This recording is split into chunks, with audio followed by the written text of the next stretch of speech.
Hi everyone, welcome back to English Learning Key.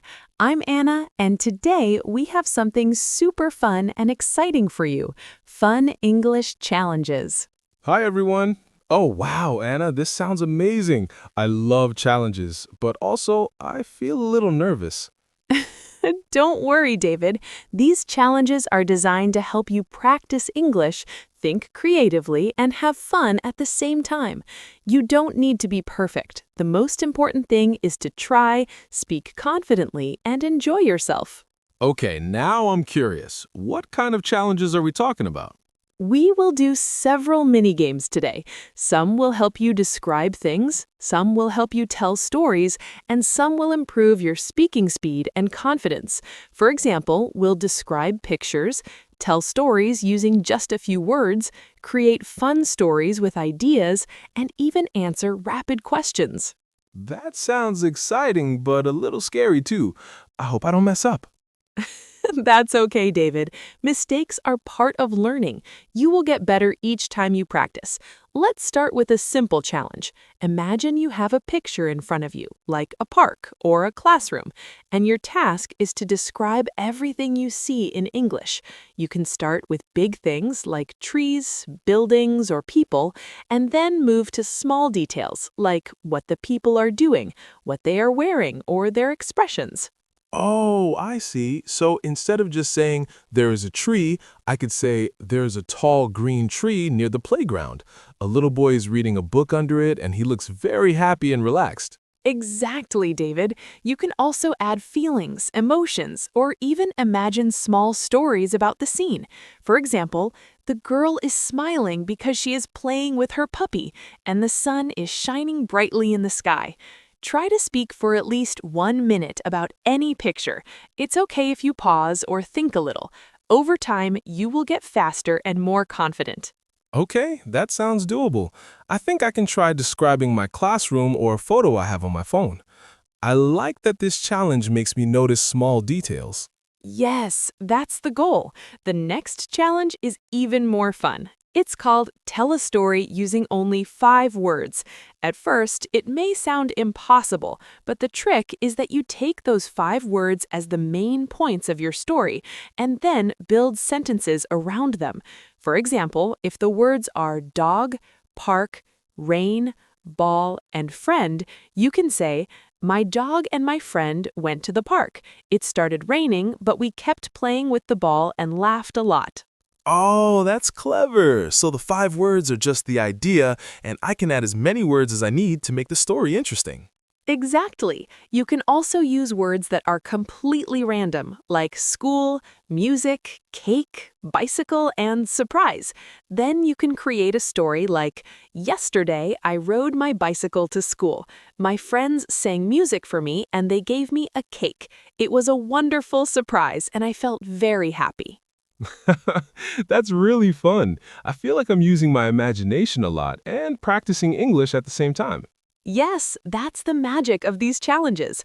Another fun idea is to create stories just by using ideas or short phrases. You can pick 3 things and then make sentences connecting them. For example, you can choose cat, painting, and rain.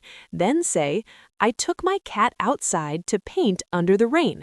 My cat looked curious and we both enjoyed the wet weather.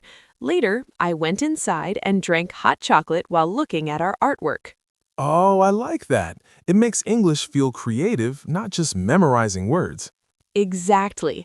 Now, let's try something that helps you think fast. It's called the Rapid Fire Question Challenge. One person asks quick questions, and the other must answer immediately in English. For example, I can ask, what is your favorite color? You answer, blue. Then, what is your favorite animal? You answer, dog. Favorite sport? Football.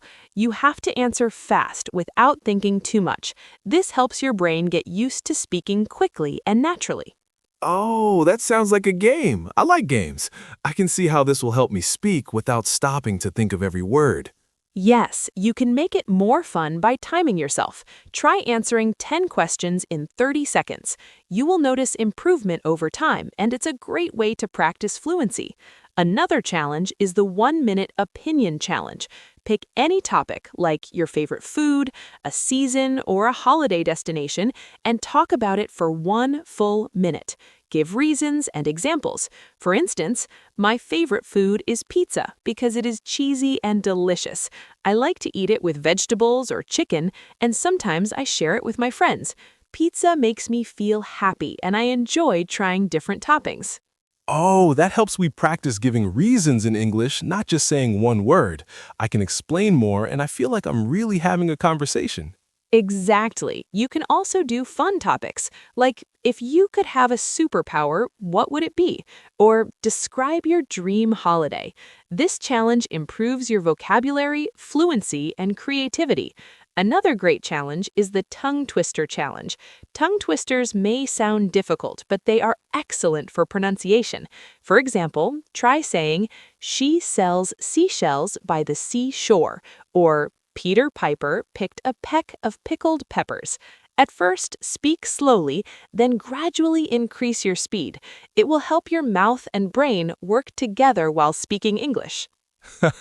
Oh, wow. Tongue twisters are hard, but I can see how practicing them will help me say words clearly. I will try this every day. Another idea is the story dice or story cube challenge. You roll a dice with pictures or words and then make sentences or stories based on what appears. For example, if you roll a sun, a dog, and a bicycle, you can say, "It was a sunny day. I rode my bicycle to the park. My dog ran happily beside me. Everyone looked cheerful, and we enjoyed the fresh air." Oh, I like that. It's like playing a game and practicing English at the same time. I feel excited to try it with my friends. Yes, and the final challenge I want to share today is the 60-second continuous talking challenge. Pick any topic and speak non-stop for 1 full minute. You can combine ideas from previous challenges, like describing a scene, telling a story, giving opinions, or including little details. Even if you pause to think, keep going. Over time, your fluency and confidence will improve. You can also record yourself to see your improvement, which is a great way to notice mistakes and fix them. Wow, that sounds very helpful. I can practice at home, with friends, or even in front of a mirror. I like how all these challenges make learning English fun and creative instead of boring. Exactly. Remember, even if you make mistakes, it's okay. The goal is to speak fluently, express your ideas, and enjoy the process. Try to practice for at least 5 to 10 minutes every day. You can start with one challenge and slowly try more as you improve. I like that idea. I feel motivated now. I will start with describing pictures and then try the 5-word story and emoji challenges. Maybe later I'll try the 1-minute opinion and tongue twisters. That's a perfect plan. And now, a question for our viewers. Which challenge will you try first? Write your story, description, or answers in the comments. We would love to see your ideas and your creativity.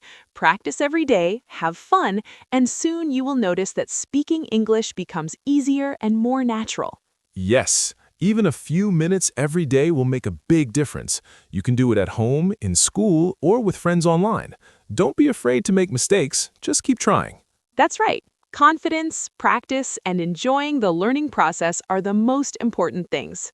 Thank you so much, Anna. I feel ready to try all the challenges now. And thank you everyone for watching.